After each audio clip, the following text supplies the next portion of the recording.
Hello guys, welcome back to Sociology classes. Sociology first paper BA part 1. Today our topic is types of social groups.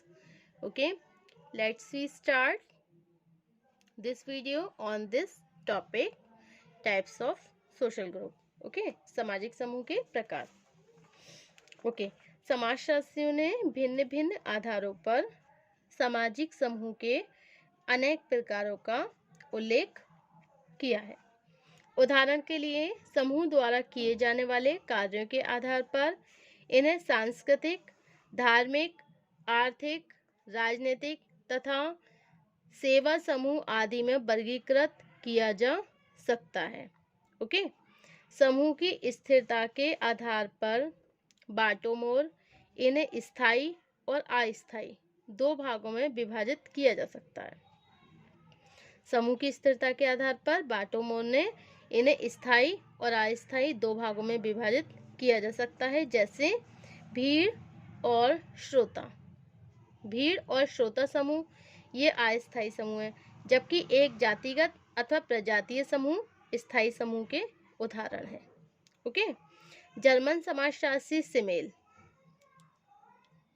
Simmel और वानवेज ने सदस्यों की संख्या को आधार मानकर समूहों का वर्गीकरण किया है. ओके, सदस्यों की संख्या को आधार मानकर समूहों का वर्गीकरण किया है. इस प्रकार मिलर ने सामाजिक समूहों को ऊर्ध्वाधर और समतल मतलब वर्टिकल एंड हॉरिजॉन्टल जैसे दो भागों में विभाजित किया है.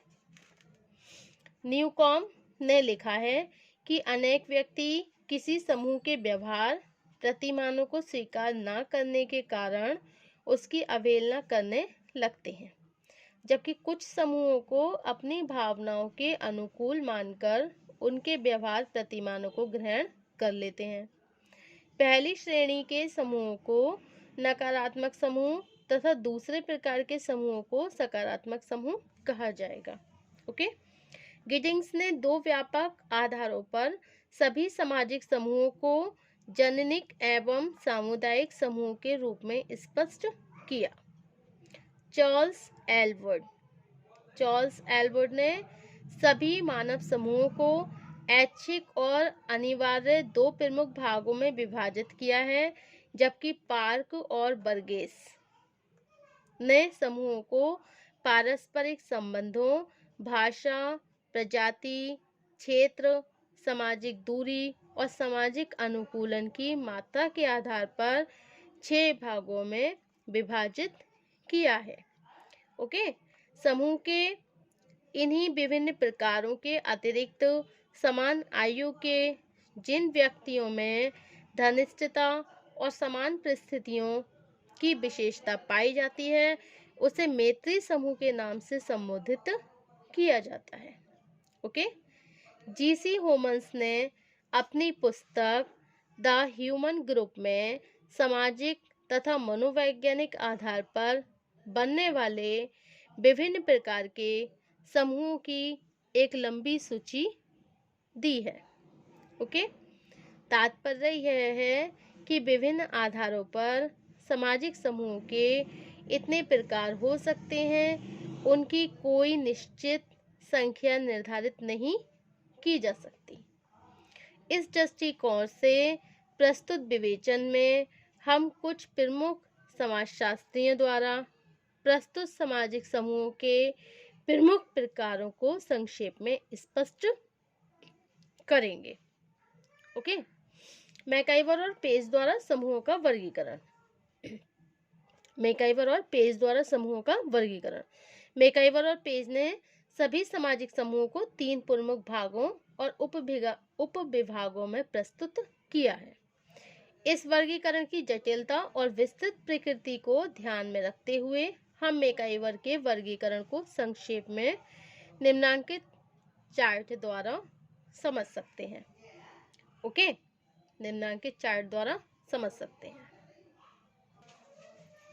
ओके, मैकाइवर पेज द्वारा समूहों का वर्गीकरण. मैकाइवर और पेज ने सभी सामाजिक समूहों को 3 भागों और उपविभागों में प्रस्तुत किया है.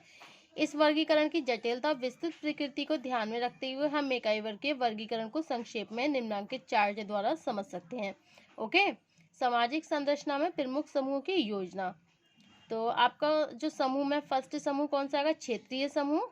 और सेकंड है आपका हितों के प्रति चेतन समूह जिनका निश्चित संगठन नहीं होता। एंड थर्ड है हितों के प्रति चेतन समूह जिनका निश्चित संगठन होता है। ओके, प्रमुख आधार क्षेत्रीय समूह का जो प्रमुख आधार है वो क्या है? संपूर्ण हितों से संबंधित क्षेत्र। बी है एक ही क्षेत्र में व्यवसाय। और इनका जो उदाहरण है जैसे समुदाय, जनजाति, राष्ट्र, नगर, गांव, पड़ोस आदि। ओके, अब हितों के प्रति चेतन समूह जिनका निश्चित संगठन नहीं होता, तो उसमें समूह के सदस्यों की समान मनोवृत्ति आती है। और सामाजिक वर्ग, जाति प्रतिस्पर्धा वर्ग, प्रजातीय समूह, शरणार्थी समूह, राष्ट्रीय समूह आदि। ओके, और क्या है इसमें? अनिश्चित सामाजिक संगठन होता है, पद प्रतिष्ठा और अवसरों में अंतर होता है। ओके, और उदाहरण क्या है? जैसे भीड़, समान और असमान हितों वाली। थर्ड में क्या आता है आपका? थर्ड पॉइंट है हितों के प्रति चेतन समूह जिसका निश्चित संगठन होता है। ओके, तो इसमें ए में क्या है आपका? हितों का सीमित क्षेत्र। बी निश्चित सामाजिक संगठन। ओके, तो प्राथमिक समूह परिवार, पड़ोस, खेल के साथी, क्लब आदि, महासमितियां, राज्य, चर्च, आर्थिक संघ तथा श्रमिक। तो ये उदाहरण है। ओके, तो this is the social structure. In the social structure कुछ मेन जो ग्रुप्स हैं उनकी ये योजना है। ओके, जिसमें समूह, प्रमुख आधार और उदाहरण बताए गए हैं। ओके ओके, नेक्स्ट है हमारा उपयुक्त वर्गीकरण में मैकाइवर ने सभी समूहों को 3 भागों में बांटा है। कितने में? 3 भागों में। ओके, सर्वप्रथम हम उन क्षेत्रीय समूह को ले सकते हैं जिनमें व्यक्ति के हित काफी व्यापक होते हैं और साधारणतया उन समूहों के सभी व्यक्ति एक निश्चित क्षेत्र में अपना सामान्य जीवन व्यतीत कर रहे होते हैं। ओके, जनजातियां, राष्ट्र, नगर व पड़ोस आदि इसी श्रेणी के अंतर्गत आते हैं। दूसरी श्रेणी में वे समूह आते हैं जो अपने हितों के प्रति चेतन मतलब कॉन्शियस अवश्य होते हैं। ओके, लेकिन उनका संगठन बहुत अनिश्चित प्रकृति का होता है, जिसका निर्माण इसलिए होता है क्योंकि ऐसे समूहों के सभी सदस्यों की मनोवृत्तियां लगभग समान होती हैं। उदाहरण के लिए सामाजिक वर्ग, प्रजातीय समूह, शरणार्थी समूह अथवा राष्ट्रीयता की भावना के आधार पर बने समूहों का उल्लेख किया जा सकता है।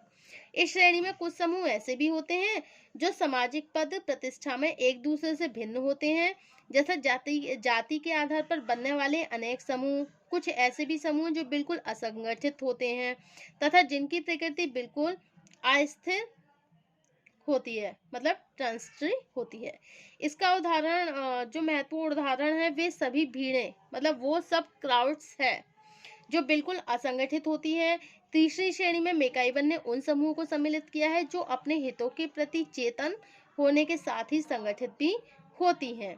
इनमें कुछ वे समूह भी होते हैं जिनकी सदस्य संख्या बहुत सीमित होती है और सदस्यों में व्यक्तिगत संबंध भी होते हैं। ओके, और सभी का जो असीमित उत्तरदायित्व होता है, जैसे परिवार है, खेल के साथी हैं, क्लब है आदि, इन्हें प्राथमिक समूह भी कहा जाता है। इसी वर्ग में दूसरे प्रकार के वे समूह हैं जिनकी सदस्य संख्या अपेक्षाकृत रूप से बहुत अधिक होती है। उनका जो सामाजिक संगठन है औपचारिक होता है, मतलब फॉर्मल होता है, और किसी विशेष उद्देश्य की पूर्ति के लिए संगठित होते हैं। ऐसे समूहों में राज्य, चर्च, आर्थिक संघ और श्रमिक संघ का उदाहरण दिया जा सकता है। इस प्रकार मैकाइवर का विचार है कि सामाजिक संबंधों की प्रकृति के अनुसार सभी समूहों को कुछ वर्गों में विभाजित करके स्पष्ट किया जा सकता है। ओके, तो जैसे गिलिन और गिलिन द्वारा वर्गीकरण, गिलिन और गिलिन ने भी वर्गीकरण कुछ आधारों को ध्यान में रखते हुए इन्होंने अपने वर्गीकरण को भी बताया है। जैसे समूह में समूह, और फिर उसके बाद इन्होंने उदाहरण बताए हैं। समूह में जैसे रक्त संबंधी समूह है, तो रक्त संबंधी समूह में क्या आता है? इसमें फैमिली आती है, कास्ट आती है, मतलब परिवार आता है, और जाति आती है। ओके, अच्छा, सेकंड पॉइंट है इसमें शारीरिक विशेषताओं पर आधारित समूह। शारीरिक विशेषताओं पर आधारित समूह, उसमें क्या आता है, समान लिंग आता है, आयु अथवा प्रजाति पर आधारित समूह आते हैं। थर्ड पॉइंट आता है हमारा क्षेत्रीय समूह। क्षेत्रीय समूह में क्या आता है, राज्य है, राष्ट्र है, जनजाति है। और फोर्थ आपका आता है अस्थिर समूह। अस्थिर समूह में आता है आपका भीड़ और श्रोता समूह। ओके।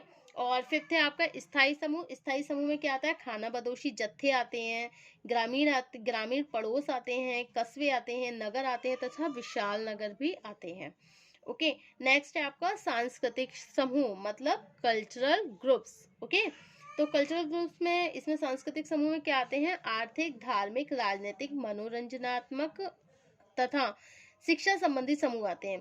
तो इसमें कौन कौन से आते हैं सांस्कृतिक समूह में, आपके जो कल्चर ग्रुप्स है इसमें कौन कौन से आते हैं, economic, religious and political and जो भी मतलब एजुकेशनल से रिलेटेड जो भी ग्रुप्स हैं, और जो भी एंटरटेनमेंट से, एडवर्टाइजमेंट से रिलेटेड जो भी ग्रुप्स हैं, वो सब आपके कल्चर्स ग्रुप में आते हैं।